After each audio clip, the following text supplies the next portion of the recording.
सिंधी प्यारा हिम्मत कर आम मन जुरत कर जालिम जोकर हम तमाम जिए सिंध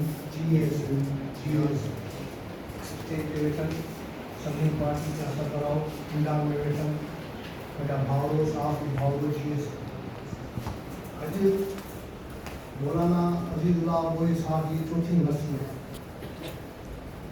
है मौलाना अज़ीज़ुल्लाह पोइ जी ख़िदमतूं हावड़ी किरदार हुन जो स्टेगरूं ऐं सिंध सां मोहबत ऐं सिंध जे ग़रीब मिसकीननि सां मोहबत जेका हुन कई अॼु बि सिंध जे दिलनि में ज़िंदा आहे ऐं मूंखे इहो शर्फ़ हासिलु आहे त मूं बि नंढपण में मौलाना अज़ीज़ुल्लाह पोइ साहब जी ख़िदमत कई ऐं सिंध हारी कमेटी जो मरकज़ी उहिदेदार बि रहियो।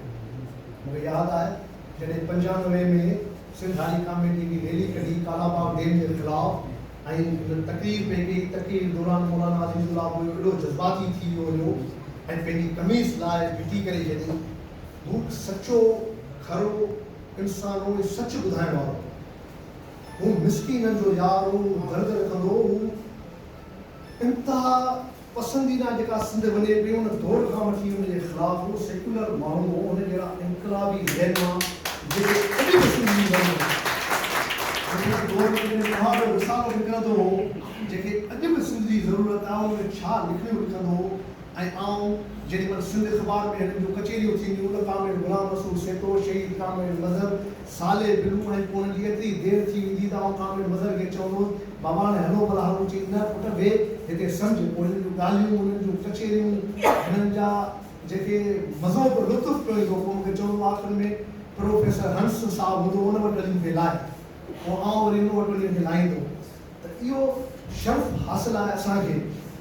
पर अॼु जॾहिं मेयर साहब चयो सिंध जी सूरत हाल ॾिसूं पिया त सिंध जी सूरत हाल हीअं ॾाढे ॾुखे दौर मां सिंध गुज़रे। सिंध धरती ते जेके हुकुमरान थोपिया विया आहिनि ऐं जेके वॾेरो ऐं जागीरदार थोपियो वियो आहे उहो सिंध खे तबाही जे रस्ते ॾांहुं वियो। सिंध हीअं ताज़ो ई ॾिसो त 6 केनालनि जो ऐलान थियो त सिंध सॼी सरापा एतिजाज हुई त अञा बि हुननि नोटिफिकेशन न ॾिनो। वरी सिंध जॾहिं कॉर्पोरेट फार्मिंग खे रद्द कयो आहे त अञा बि हू पंहिंजी होड़ तां न पिया लहनि। ऐं जॾहिं हींअर सिंध जी ॻाल्हि पियो करे थो, पंहिंजे वसाइलनि जी ॻाल्हि करे थो, पंहिंजे हक़नि जी ॻाल्हि करे थो ऐं पोइ हुनखे मिसिंग पर्सन करे घायल करे ॿुधायो। पर हू बेवकूफ़ आहे। कॾहिं तारीख़ूं फ़लसफ़ा मरंदा न आहिनि। बाबा सिंध हैदर पर जतोई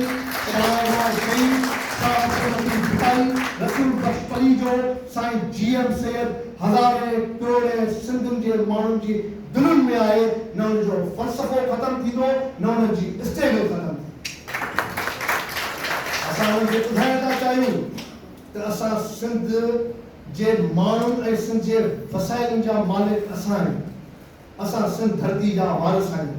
असां कॾहिं बि सिंध ते ॾुखियो वार बर्दाश्त न कंदासीं।